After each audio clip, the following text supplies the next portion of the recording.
Ladies and gentlemen, at the moment I am conducting this video conference. It is exactly 2300 GMT 2 o'clock in Kiev. It's very hot in the Ukrainian capital. It's very hot. This night from August 29th to 30, 2025, the capital is shaken. It is paralyzed. Several explosions in several districts.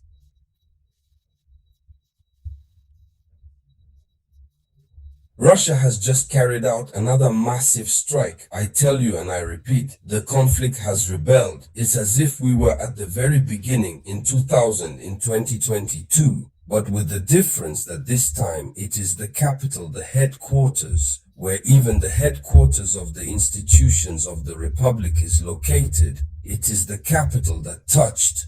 Ladies and gentlemen, what is really going on in this video conference? It is this hot and burning news that we are going to talk about. But before continuing again this Saturday, I will not be very frequent with you here on the platform of Awakening Consciences since I have a political activity. Here I want to inform you so that you do not wonder why we do not see the samurai. Where is he? So share the video conference to the maximum, put a lot of likes, put a lot of hearts. And still don't forget to leave your different opinions in the comments. If you are new, this is your first time coming across my video conference. Click like to subscribe to the channel. This allows you to no longer miss the world news. Let's go into the depths. Then there is only on the night of August 29th.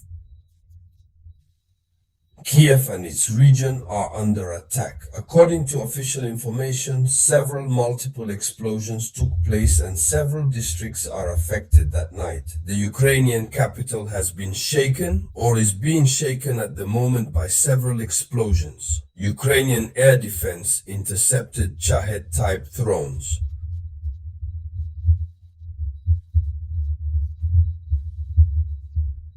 War over the city of Kiev. The alerts concerned several districts. In the Kiev region, we have Kyiv, we have Borispil, and we have the metropolitan area. That is, even in the heart of the capital, where the seats, where the institutions of the republic sit. Russia reminds us that nothing is untouchable. And Russia continues to plow. That is, Russia plows in the battlefield. Russia transports the battlefield to the capital. Russia still goes to the seas, not to mention what is happening in the air. That is to say, the war now on land, in the skies, in the seas, in the capital, at the very heart of Ukrainian power. What does Russia want to do? Russia wants to lay down. Zelensky for his massive and repeated attacks against the capital Kiev.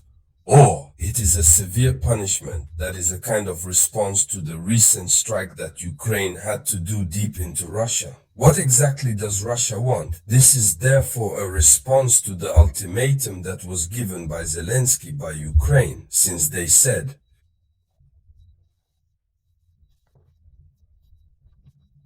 that Russia must go to negotiate before September 1st. If Russia is going to have something else, is that an answer? Let's go deep, ladies and gentlemen. Let's go deep. So what we have to say is that there is a massive repetition of strikes. Even before today, there have been many massive strikes, these attacks.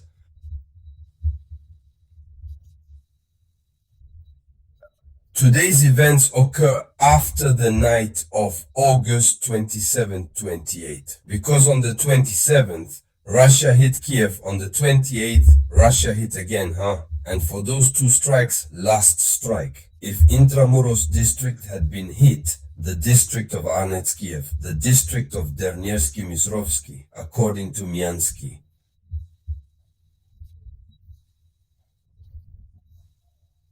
Checheno-Polansky, so it is districts that were hit, the toll is heavy, residential buildings were destroyed, fires everywhere, diplomatic buildings affected such as the building of the European Union. Let's go. We had to talk about it. Sorry, your samurai really has a cold. There you go, sorry.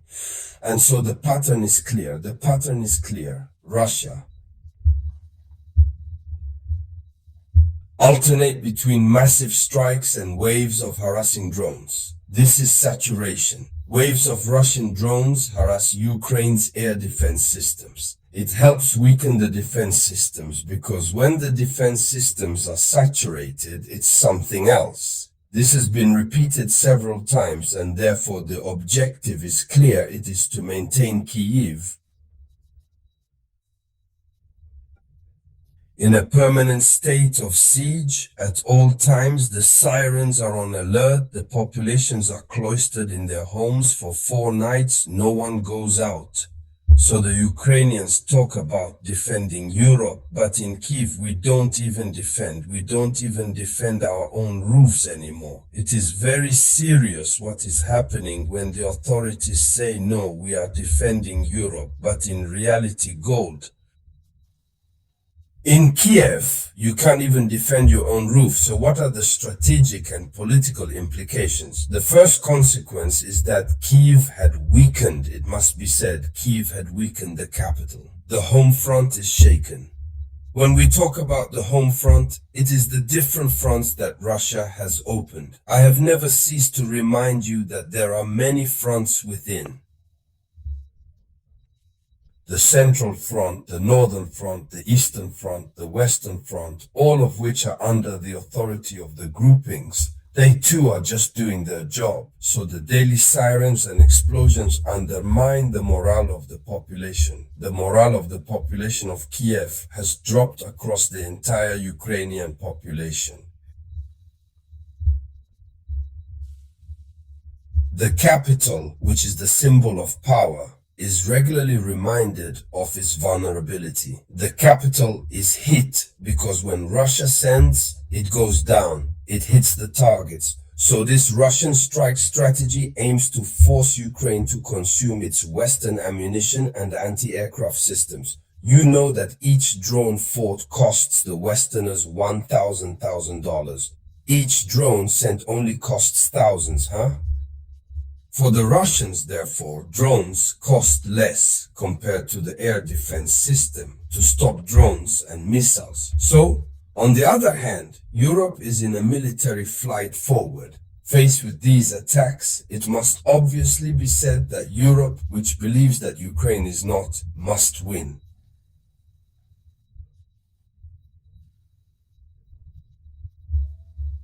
Europe, instead of seeking peace, seeks to prolong the conflict, at least for the moment. That night, things are not going well on the side of Ukraine. It really is not going well. We are facing another episode, and therefore, ladies and gentlemen, this was the front page of international news. Thank you for sharing it as much as possible. I'll be right back with some news. It was the voice of your only samurai.